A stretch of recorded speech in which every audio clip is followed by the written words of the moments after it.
Hi, Alyssa. Hey, let's take a look at this one. It's inversions of the following harmonic intervals. Harmonic intervals basically means two or more notes that sound good together, and intervals means how far apart are they. So I'll show you what inversions mean. Basically, if you have these two notes and you take one of them from the bottom and you flip it up and you put it on top. So this is an F, you're going to put it up here as a high F. Leave that one the way it is. Basically, that's all it is.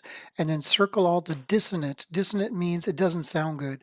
So here is my music writing stuff on flat, and I would suggest that you do that too. Here are the intervals that are written in this whole little section. All right, so let's take the first one. And basically what I think they want you to do is there's space here. So you're going to write your answer right here. I'm going to do a couple and I'll let you do the rest. It's really easy to do. So I have an F here. This is just like that one, right? An F and a D. So what you want to do is you're going to take basically this F and put it up here an octave. So I'm going to write a D. That's the same one as that. And then I'm simply going to write an F on top. That is the inversion of this interval. Let's do one more here. I have an A and a D. Keep the A. So we're just going to write the A here. And I'm going to take this D and plop it on top here. There's my inversion.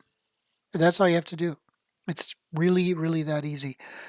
This one here might be a little bit interesting. You have a G and an F sharp.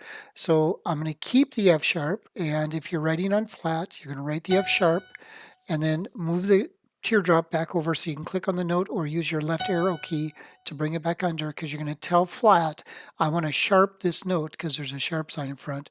And once you got that teardrop underneath that note, you're going to click on sharp. And it's going to put that sharp in there with the parentheses because of the rule of accidentals. But anyway, and then this G, you're going to throw it on top, which is actually right there. There. So that's that interval, that's that inversion. So this is a G and an F sharp, now it's an F sharp and a G. Okay, and then this one here is a G and an A. Again, you're going to leave the A, leave the second one, the highest one where it is, take this G and put it on top. There you go. So now, is it dissonant? Is it not dissonant? Well, it depends. If you listen to a lot of jazz or a lot of contemporary sounds, you might like what we call more dissonant sounds. Maybe you like those, and your answer would be no, I like those sounds. It's not dissonant. But in a Western music style format, like a lot of our teachers are teaching in our American schools, they would say that perhaps a second, two notes that are a second apart, like these two or those two, are dissonant. A tritone is dissonant, and I will show you what a tritone is. A tritone is like from a C to an F, but not an F because that's a perfect fourth, and or it could actually be a G, and that's a perfect fifth. Okay, and I'll play that. However, if you take this note and I'm back to F and I sharp that F, now you have is what's called a tritone. It is a fourth, but a raised fourth. That's a tritone. Sounds kind of jazzy to me. I like it, but that's considered a dissonant sound. Another dissonant sound that people say is a seventh. So now I have a C here. I'm going to make that a C, and I'm going to go up to a B. There you go. That sounds pretty dissonant. Dissonant means doesn't sound very good. So a seventh, a major seventh, is considered dissonant. However, in jazz, we like to flat the seventh, call it a lowered seventh.